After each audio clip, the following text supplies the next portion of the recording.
Om Swastiastu. Assalamualaikum warahmatullahi wabarakatuh. Shalom, nama budaya, salam kebajikan, dan salam sejahtera untuk kita semuanya.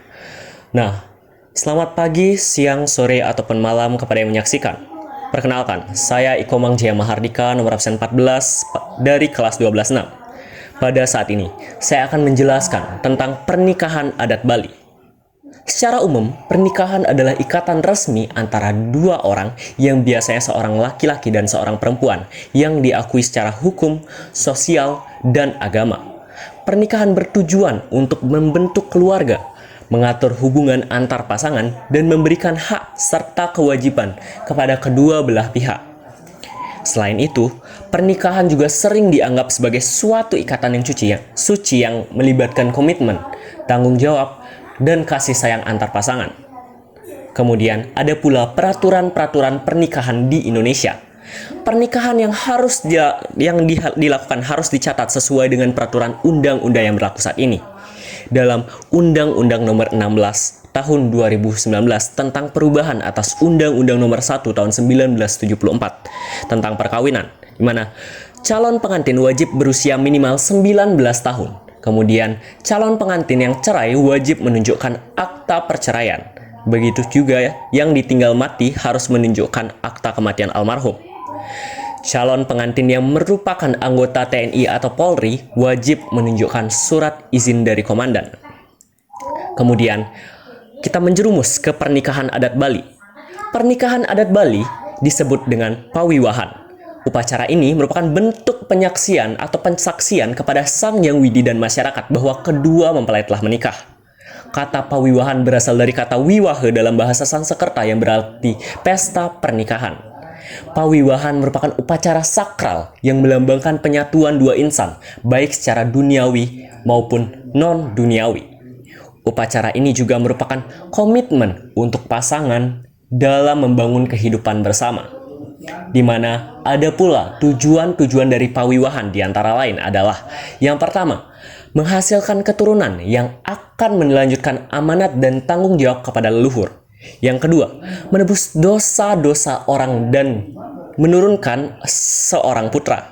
Yang ketiga, menyatakan komitmen pasangan untuk membangun kehidupan bersama secara penuh tanggung jawab. Kemudian ada pula peraturan-peraturan pernikahan adat Bali dan norma-norma pernikahan adat Bali. Di mana yang pertama, ada peraturan daerah atau Perda Provinsi Bali nomor 4 tahun 2019 tentang desa adat di Bali. Perda ini mengakui keberadaan dan peran desa adat dalam mengatur kehidupan masyarakat adat, termasuk dalam pernikahan. Meskipun tidak secara spesifik mengatur tentang pernikahan, Perda ini memberikan landasan hukum bagi desa adat untuk mengatur urusan internalnya, termasuk tata cara pernikahan adatnya. Yang kedua, ada Peraturan Daerah atau Perda Provinsi Bali nomor 10 tahun 2010 tentang penyelenggaraan administrasi kependudukan. Perda ini mengatur tentang administrasi kependudukan termasuk pencatatan perkawinan. Meski fokus utamanya itu pada administrasi, peraturan ini juga penting untuk memastikan setiap perkawinan itu tercatat secara resmi sesuai ketentuan-ketentuan yang berlaku. Yang ketiga, kemudian ada pula norma-norma masyarakat yang biasa diterapkan pada pernikahan. Di mana pernikahan adat di Bali mesti sangat dihormati dan masih sangat dihormati yang biasa dilakukan di tempat suci atau pura. Nah, yang kedua, pernikahan sesuai kasta. Di Bali itu masih sangat kental dengan kasta-kastanya, di mana sang mempelai yang merupakan beda kasta harus memenuhi syarat dan ketentuan yang berlaku sebelum menikah. Yang ketiga, pernikahan dengan izin orang tua, di mana ini menjadi salah satu syarat utama sebelum mulai menjalin hubungan. Syarat umur. Wanita dan pria harus sudah dewasa dalam pergaulan masyarakat, yang pada umumnya dikenal dengan menek bajang. Nah, setelah yang dimana menek bajang itu adalah setelah wanita datang bulan pertama dan setelah laki-laki berubah suara atau ngembakin. Kemudian ada hubungan kekeluargaan, di mana dihindari perkawinan gamia atau sumbang, semisal seorang pria kawin dengan wanita yang berkedudukan selaku nenek atau bibi setingkat, sepupu atau sepupu dua kali. Dihindari pula perkawinan misan laki antara anak laki-laki atau dari laki-laki yang bersaudara kandung. Kemudian ada pula rangkaian atau tahapan dari pawiwahan, di mana yang pertama adalah mesede, di mana keluarga pria mengunjungi keluarga wanita untuk melamar resmi. Keputusan penerimaan dan penolakannya diberikan saat itu juga. Memadi, prosesi lamaran resmi yang dimana keluarga pria datang ke keluarga wanita dengan membawa seserahan simbolis seperti buah, kain, atau barang-barang adat lainnya sebagai tanda keseriusan, di mana ini merupakan tahap formal sebelum menentukan tanggal pernikahan. Yang ketiga ada Madewasa Ayu, adalah tempat menentukan tanggal pernikahan yang dipilih oleh Sulinggih atau tetua adat agar hari bahagia dan lancar. Yang keempat ada Ngekeb, di mana calon pengantin wanita dikurung, kemudian dimandikan air bunga dan dilulur sebagai pembersihan spiritual. Kain kuning menutupinya dengan simbol penguburan masa lalu. Yang kelima ada Ngungkup Lawang, di mana pria menjemput wanita disertai 9 ritual, yaitu pejati, caru ayam, dan lain sebagainya, di mana wanita melempar daun sirih untuk tolak bala. Keenam ada Menggadang-gadangan, pria dan wanita melakukan tawar-menawar secara simbolis seperti perdagangan. Pria membayar dengan merobek tikar lalu menanam keladi atau kunyit sebagai simbol. Nah, yang ketujuh ada Mekale-kale, atau membakar 3 bambu di tungku bata untuk perlindungan dari mara bahaya.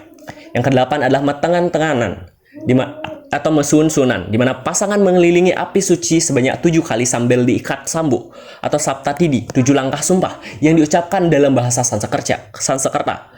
Yang kesembilan ada Majamauan, atau kunjungan resmi ke keluarga wanita yang awalnya ada penolakan, semisal beda kasta, sebagai simbol penyatuan keluarga. Yang ke-10 ada Nata Pewotonan, di mana menyerahkan seserahan ke ibu wanita sebagai simbol pengganti air susu ibu ketika tugas ibu selesai.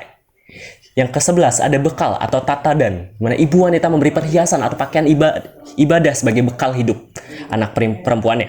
Yang ke-12 ada Mejaya-jaya, adalah ritual akhir untuk memudahkan hidup dari Sang Hyang Pramesti Guru.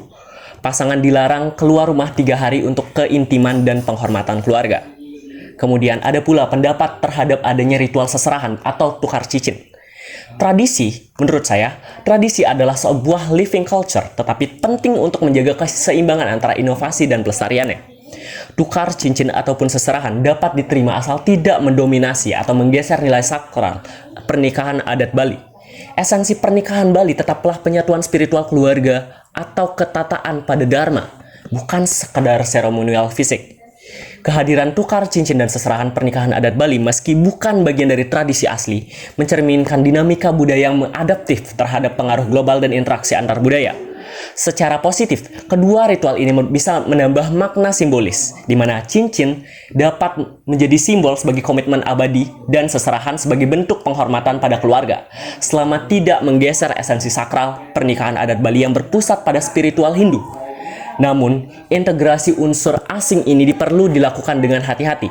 Seserahan semisal sebaiknya diisi dengan barang-barang bermakna atau berbudaya, semisal kain endek atau sesajen alih-alih barang mewah. Sementara tukar cincin ditempatkan setelah ritual inti agar tidak menggugurkan identitas adat. Tantangannya adalah menjaga keseimbangan antara keluasan budaya sebagai living traditions dan komitmen melestarikan kemurnian filosofi.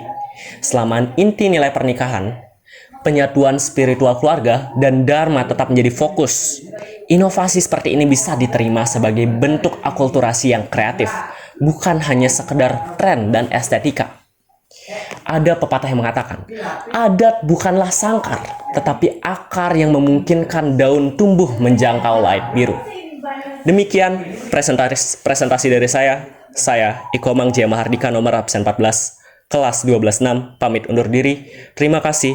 Om Santi Santi Santi Om. Wassalamualaikum warahmatullahi wabarakatuh. Shalom, nama budaya, salam kebajikan, dan salam sejahtera untuk kita semuanya.